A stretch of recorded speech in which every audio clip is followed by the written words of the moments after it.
Chilli powder అన్ని రకాల వంటలకు పచ్చళ్లకు సరైన chilli powder. No colour no chemicals. So ఎప్పుడు మీకు ఫేమ్ రావడం వచ్చింది? ఏ వీడియోతో వచ్చింది? ఏ వీడియో నుంచి మీరు ఓ మై గాడ్ అసలు ఏంటి ఇంతమంది పింక్ చేస్తున్నారు, ఇంత బాగా వీడియో వెళ్తుందా అని అనిపించే మూమెంట్స్ ఏంటి? నాకు ఫస్ట్ వీడియో వైరల్ అయింది బ్యాంకాక్లో టుక్ టుక్ వీడియో. ఈవెన్ ఆ వీడియోలో నేను కనిపించలేదు కూడా. సో వాయిస్ మాత్రమే, ఓన్లీ వాయిసే. ఆ వీడియోలో నేను అసలు కనిపించను. అది కూడా ఎప్పుడో మార్కెట్కి వెళ్ళాను. లోకల్ ఫ్రెష్ మార్కెట్స్ ఉంటాయి కదా, మార్కెట్కి వెళ్ళినప్పుడు సరదాగా అలా షూట్ చేశాను. నాకు ఏంటంటే అదొక ఉండేదన్నమాట, అదొక హ్యాబిట్లో ఉండేది. ఏదైనా డిఫరెంట్గా కనిపించిందంటే ఖచ్చితంగా అది క్యాప్చర్ చేసేయాలి అన్నది. సో షూట్ చేసుకున్నాను, అది ఉంది, అది ఎడిట్ చేసి పెట్టాను. అది బాగా సడన్గా వైరల్ అయిపోయింది అనమాట. అది అసలు ఒక ఆటోని అమ్మో ఇంతలా చూస్తారా, అది కూడా మన ఇండియాలో ఉన్న ఆటో లాగా కొంచెం డిఫరెంట్గా ఉంటుంది. ఫస్ట్ టైం మీరు బజార్కి వెళ్తూ ఆటోలో కూర్చుంటూ నేను బస్లో ఉంటూ ఒక ఆటోని షూట్ చేశాను. అప్పుడు నేను బస్లో ఇంటికి వెళ్తున్నాను, షాపింగ్ అంతా అయిపోయి. సో ఇది ఆటో చాలా బాగుంది కదా అని షూట్ చేశాను అనమాట. అది వైరల్ అయింది. అండ్ అలానే మార్కెట్కి వెళ్తూ అక్కడ కూడా ఏంటిది మన ఇండియాలో ఉంటాయి కదా పాములు, ఇది కప్పలు, రకరకాలు అవన్నీ చూసి నాకు అసలు చికెన్ ఫిష్ మామూలుగా అయితే ముక్క లేకపోతే ముద్ద దిగదు నాకు. రెస్టారెంట్ నుండి వచ్చాను కదా, హోటల్. సో ముక్క లేకపోతే ముద్ద దిగదు. సో అక్కడికి వెళ్ళిన తర్వాత నాకు వంట రాదు, ఏం చేయాలో తెలీదు. ఈ మార్కెట్కి వెళ్తే ఏమో ఇవి చికెన్ దగ్గరే ఇవి పాములు ఉండేవి, ఫిష్ దగ్గరే కప్పలు ఉండేవి, ఇంకా అన్ని రకాలు అనమాట, ఎలకలు అన్ని. సో అవన్నీ చూసిన తర్వాత ఇవి కూడా తినబుద్ధి వేసేది కదా అసలు. చచ్చిపోతానేమో, అమ్మో రెండు కలిపి ఉన్నా, రెండు ఒక దగ్గర కొడతారేమో అని భయం వేసేది చాలా. ఓకే. సో అలా మరి వంట ఎప్పటి నుంచి నేర్చుకోవడం స్టార్ట్ చేశారు? వచ్చేసింది అలాగా, దానికి భయపడ్డాను కాబట్టి ఇంకా ఆటోమేటిక్ గా వచ్చేసింది. చచ్చిపోతాను తినకపోతే, ఇంకా వంట నేర్చుకోకపోతే ఇంకా చచ్చిపోతాను. అండ్ మన పేరెంట్స్ అక్కడికి వచ్చి వండే ఇది లేదు, వీళ్ళు రారు, సరదాకు కూడా రారు. ఎప్పుడైనా వచ్చినా సరే ఎంత బేగ పారిపోద్దామా అని చూస్తారనమాట. వాళ్ళకి పాపం అక్కడ అలవాటు అయిపోయింది కదా, ఇండియా అలవాటు ఇయర్స్ గా. సో టెంపుల్స్ అంటారు అనమాట. వచ్చినా సరే అన్ని టెంపుల్. యాక్చువల్లీ మన ఇండియాలో ప్రతి మంత్ కు ఒక ఇది ఉంటది, శ్రావణ మాసం, కార్తీక మాసం. అవును, బాగా చేస్తారు. అందులోకి మా మమ్మీ వారాలు ఎక్కువ చేస్తారు. నన్ను చేయమంటారు, నేను చేయను. నేను 365 రోజులు తినేస్తాను. ఎప్పుడైనా నేను తినకూడదు అనుకుంటే మానేస్తాను, అంతే. రూల్, మన రూల్. అది పెళ్ళైన తర్వాతే అలాగా. పెళ్ళైన తర్వాత అలా స్టార్ట్ అయ్యింది. మా మమ్మీ మామూలుగా తిన్నించేవారు కాదు. ఇక్కడ యూజువల్ గా తినకూడదు కదా, తినరు కొన్ని డేస్. సో ఆ టైంలో తిన్నించేవారు కాదు. కానీ పెళ్ళైన తర్వాత మాత్రం ఆ రూల్ ని బ్రేక్ చేశారు అత్తయ్య అన్ని అన్నమాట. మా మమ్మీ ఇంకా చాలా రెస్ట్రిక్టెడ్ గా ఉండేవారు చాలా విషయాల్లో. మా అత్తగారు మాత్రం అన్ని, మమ్మీకి చెప్పదులే అమ్మా, ఇలా ఇలా ఉండు, ఏం కాదులే, మమ్మీ అడిగితే లేదు బాగానే ఉందని చెప్తాను అని బాగా నాకు సపోర్టివ్ గా ఉండేవారు. Super, excellent. సో ఆ యూట్యూబ్ నుంచి ఫేమ్ అయిన తర్వాత మీరు సడన్గా విజయనగరం వచ్చేటప్పుడు కానివ్వచ్చు, హైదరాబాద్లో దిగేటప్పుడు కానీ ఫస్ట్ మిమ్మల్ని గుర్తుపట్టడం ఎలా మొదలైంది? ఫేమ్ వచ్చిన తర్వాత అంటే ఫస్ట్ ఎయిర్పోర్ట్లో దిగినా కూడా నాకు తెలియదు. హైదరాబాద్లో అనుకుంటాను, హైదరాబాద్లోనే బాగానే అసలు చాలా గుర్తుపట్టారు బాగా. ఎలా అంటే చూసిన 10 మందిలో ఒక 8 మంది ఖచ్చితంగా గుర్తుపట్టేవారు అనమాట. ఇంకా పిల్లలు అయితే అడగక్కర్లేదు, పిల్లలు ఆల్మోస్ట్ ఆల్ అందరూ గుర్తుపట్టేవారు. ఎక్కువ పిల్లలే చూస్తారంట నా వీడియోస్. నేనేంటంటే యాక్చువల్లీ పెద్దోళ్ళ కోసం స్టార్ట్ చేశాను ఇది. ఎలా అంటే ఒక 40+ 50+ ఉన్న ఏజ్ గ్రూప్స్ ఉంటారు కదా, వాళ్ళ గురించి స్టార్ట్ చేశాను అనమాట. ఎలా నాకేంటంటే నాకు కొంచెం అమ్మమ్మలతోని, నాన్నమ్మలతోని, వాళ్ళతోని కనెక్షన్ ఎక్కువ. చిన్నప్పటి నుంచి కూడా తమ్ముడు మమ్మీ వాళ్ళ దగ్గర ఉంటే నేను నాన్నమ్మ దగ్గర పెరిగాను. మన ఏరియా సైడ్ కొంచెం అలా ఉంటుంది కదా. సో నేను ఎక్కువ నాన్నమ్మతో అలాగా. నాకు అమ్మమ్మ నాన్నమ్మ అంటే చాలా పిచ్చి ప్రేమ, వాళ్ళ మాటలు, వాళ్ళ దగ్గర ఉండడం నాకు అది బాగా అలవాటు. సో మన యాస అనేది మనకి బాగా అలా కనెక్ట్ అయింది నాకు బాగా. సో మీరు ఎప్పుడైనా అనుకున్నారా అంటే స్లాంగ్ ఎలా ఉంటుందో, బయటికి ఎలా రిసీవ్ చేసుకుంటారో? అలా స్టైలిష్ తింగర్ బుచ్చి అని చెప్పాను కదా, అందులో మాత్రం ఇంకా నటించి జీవించి పడేసేదాన్ని అనమాట. అంటే నేనంటే నేను కాదన్నట్టు. అంటే ఎలా అంటే, హలో హాయ్ బాగున్నారా, ఎవరో నేనెవరు స్టైలిష్ తింగర్ బుచ్చి అని, ఎలా ఉన్నారు మీరు అంటే మనం తెలియని ఎవరైనా మనకు కొత్తగా పరిచయం అయ్యారు అనుకోండి, ఇప్పుడు మనం డైరెక్ట్గా యాస మాట్లాడలేము వాళ్ళతో. ఎందుకంటే తెలంగాణ వాళ్ళకి ఆంధ్ర అర్థం కాకపోవచ్చు, ఆంధ్ర పీపుల్కి తెలంగాణ యాస అర్థం కాకపోవచ్చు కొన్ని వర్డ్స్ కానీ ఏదైనా. సో వెరీ బేసిక్ యాక్సెంట్ ఉంటుంది కదా, దాంతో స్లాంగ్తో మాట్లాడారు. ఆ ఛానల్లో అలా మాట్లాడాను అనమాట. అలా అంత ఓవర్ యాక్షన్ చేయబట్టి ఆ ఛానల్ క్లిక్ అవ్వలేదేమో అనిపించింది. సో బ్యాంకాక్ పిల్లకి వచ్చేసరికి ఈ ఛానల్తో చాలా కష్టపడ్డాను. యాక్చువల్లీ స్టైలిష్ తింగర్ బుచ్చితో చాలా కష్టపడ్డాను అనమాట. ఎందుకంటే ఆ వీడియోస్ పెట్టేవి పబ్లిక్ చేసేదాన్ని, పబ్లిక్ లో పెట్టేదాన్ని అనమాట. అప్పుడు అయ్యో ఎవరు చూడట్లేదు, పబ్లిక్ లో పెట్టినా వదినేమో అందరు చూస్తారని చెప్పారు. కానీ ఎవరు చూడట్లేదు. కానీ ఎడిటింగ్కి దానికి చాలా యూజువల్గా మనం చేసే అంతకు ముందు అన్నీ ఏంటంటే మ్యూజిక్తో చేసేదాన్ని కదా. సో ఇదేంటంటే మ్యూజిక్ లేకుండా చేసేదాన్ని అనమాట. అంటే మ్యూజిక్తో అయితే కాపీరైట్స్ వచ్చేవి, మానిటైజేషన్ అవ్వదని చెప్పి చేసేదాన్ని. సో అంత చాలా కష్టపడ్డాను దానికి, అది క్లిక్ అవ్వలేదు, ఇంకా ఆపేసాను అనమాట. ఆపేసి అప్పుడు ఏంటంటే బాబుకి దెబ్బ తగిలింది మా ఇషాన్కి.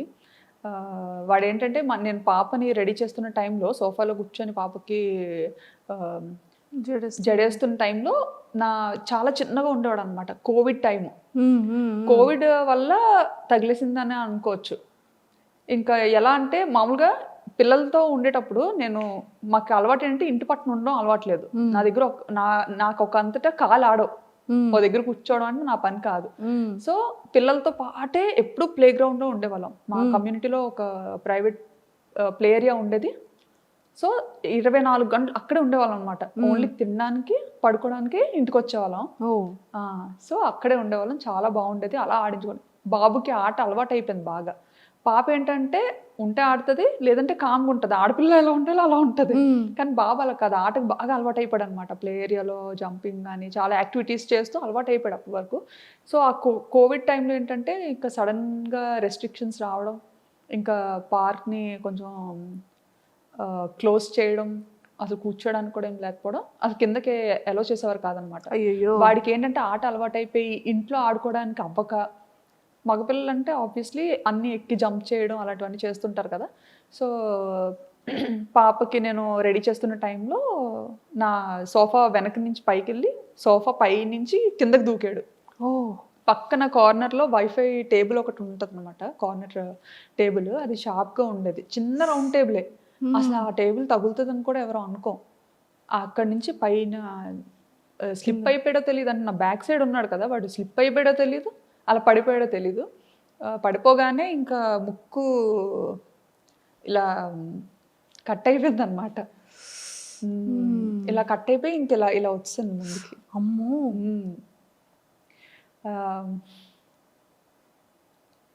అయ్యో.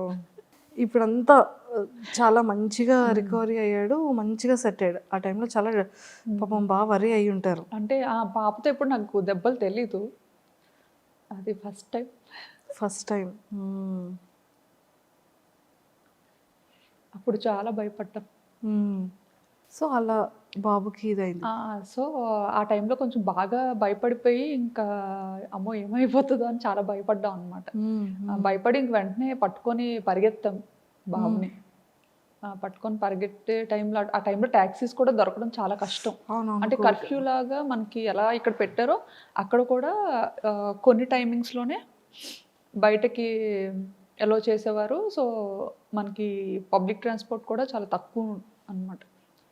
ఇంకా యాక్చువల్లీ చాలా సెన్సిటివ్ అసలు దుమ్ము ఇదంతా. తను బ్రీత్ ఎలా చేయగలిగాడు? ఏమో మరి, ఇంకా ఒక 2 నిమిషాలు ఏడ్చాడు అంతే. ఆ తర్వాత వెంటనే ఆపేశాడు అనమాట. మరి అదంతా ఏమైందో ఏమో తెలియదు కానీ ఇంకా బ్లడ్ మాత్రం అసలు ఆగలేదు, ఫుల్ బ్లీడ్ అవుతుంది. ఇంకా భుజం మీద వేసుకొని ఇంకా ఆయనకు కూడా గూగుల్ ఇంటర్వ్యూ అవుతుంది అనమాట. ఇంకా మధ్యలోనే ఆపేసి వచ్చేసారనమాట పరిగెత్తుకొని. ఇంకా వెళ్ళాం, పాపను మాత్రం ఇంట్లో వదిలేసి వెళ్ళిపోయాం అనమాట. ఫస్ట్ టైం పాపను ఒక్కదాన్ని అలా ఇంట్లో వదిలేయడం. అంటే బయట అసలు ఎలా ఉంటుంది ఏంటి, కోవిడ్ కదా బాగా ఎక్కువ ఉండేది. సో పాపకు మళ్ళీ ఏమైనా ఇన్ఫెక్ట్ అవుతుందేమో అని భయం. సో అలా ఎత్తుకొని రోడ్డు మీద పరిగెడుతుంటుంటే ట్యాక్సీ కోసం అంటే ఈ లోపు ఏమవుతుందా నా టెన్షన్తో ఇంకా పరిగెడుతూనే ఉన్నాం ఎక్కడ ఆగకుండా. పరిగెడుతుంటుంటే ఒక పాకిస్తానీ కమ్యూనిటీలో పాకిస్తానీ వైఫ్ అండ్ హస్బెండ్ అప్పుడే బయలుదేరుతున్నారు అనమాట వాళ్ళ కార్లో. వాళ్ళు ఇంకా బాబుని చూసి మేము ఏడుస్తూ పరిగెత్తడం చూసి వెంటనే ఆగి, వాళ్ళు ఏ పని మీద వెళ్తున్నారో తెలియదు కానీ వెంటనే కార్ ఎక్కించుకొని ఇంకా హాస్పిటల్కి తీసుకెళ్ళి ఇంకా చాలా హెల్ప్ చేశారు. ఇంకా 2 చేతులతో దండం పెట్టి ఇచ్చారు. ఎంత చేసినా ఇంకా నేను అది మర్చిపోను. వాళ్ళు మాత్రం చాలా మంచి ఫ్రెండ్స్. సో వెంటనే బాబుని ఇంకా తీసుకొచ్చేసారా స్ట్రిచెస్ ఇవన్నీ అయిన తర్వాత? వెంటనే తీసుకొచ్చేసారు. మళ్ళీ అక్కడ హాస్పిటల్లో ఉండడానికి అయ్యి ఉండదు? లేదు, వెంటనే పంపించలేదు. హాస్పిటల్కి తీసుకెళ్ళాము, అక్కడ కొంచెం లేట్ చేశారనమాట. ఎందుకంటే ఎమర్జెన్సీ వార్డులో పెట్టి కోవిడ్ టెస్ట్లు 3కి చేసి అప్పుడు ఎలో చేసి బాబుని ఆ నైట్ అయితే ఇంకా ఉండిపోవాలి అని చెప్తే అక్కడే ఇంకా హాస్పిటల్లో స్టూడియో తీసుకున్నాము. స్టూడియో రూమ్ తీసుకొని బాబుతో పాటు నేను ఉంటే ఈయన పాప దగ్గరికి వెళ్ళి ఉన్నారనమాట. నెక్స్ట్ డే మార్నింగ్ ఎర్లీగా స్టార్ట్ చేసే ట్రీట్మెంట్. అప్పటి వరకు అలానే ఉన్నాడు? అప్పటి వరకు అంటే అది మంచిగా ఇచ్చేసారనమాట. బ్లీడ్ అవ్వకుండా అంతా చిన్న ఏజ్ లో బాగానే పెయిన్ ని బేర్ చేశాడండి. అసలు ఆ టైంలో మనకి ఆ సెలైన్ పెడుతుంటారు కదా, రూమ్ లో ఉన్నప్పుడు పెట్టారనమాట.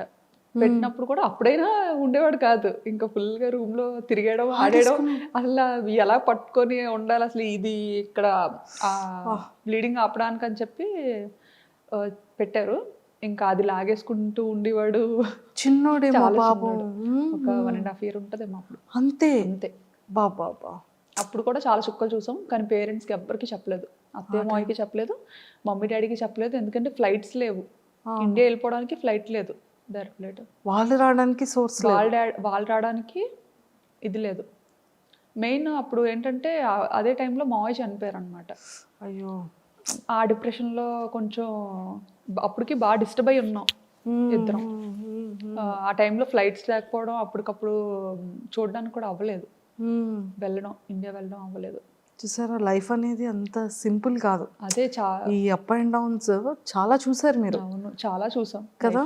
అందరికి బ్యాంకాక్ పిల్ల అనగానే తిని ఇంత యాక్టివ్గా ఉంటారు, ఇంత బాగా వ్లాగ్స్ చేస్తారు, ఇంత బ్యూటిఫుల్గా రెడీ అవుతారు అనేది. కానీ మీ లైఫ్లో ఎన్ని అప్ అండ్ డౌన్స్ ఉన్నాయో ఇప్పుడు మాకు తెలుస్తుంది. నేను చూపించడం కూడా ఏంటంటే నా వీడియోస్ ద్వారా కొంచెం చూసే వాళ్ళు హ్యాపీగా ఫీల్ అవ్వాలి, ఎవరు సాడ్ అవ్వద్దు అన్న సిచ్యువేషన్స్ మాత్రమే నా మంచి మెమరీస్ని క్యాప్చర్ చేసుకొని నా లైఫ్ స్టైల్ బాగున్నది మంచిగా చూపిస్తాను అనమాట. చాలా ఉంటాయి, అందరికీ ఉండేవే ఉంటాయి, బాధలు కూడా ఉంటాయి, కాకపోతే అవన్నీ ఏం చూపించుకో.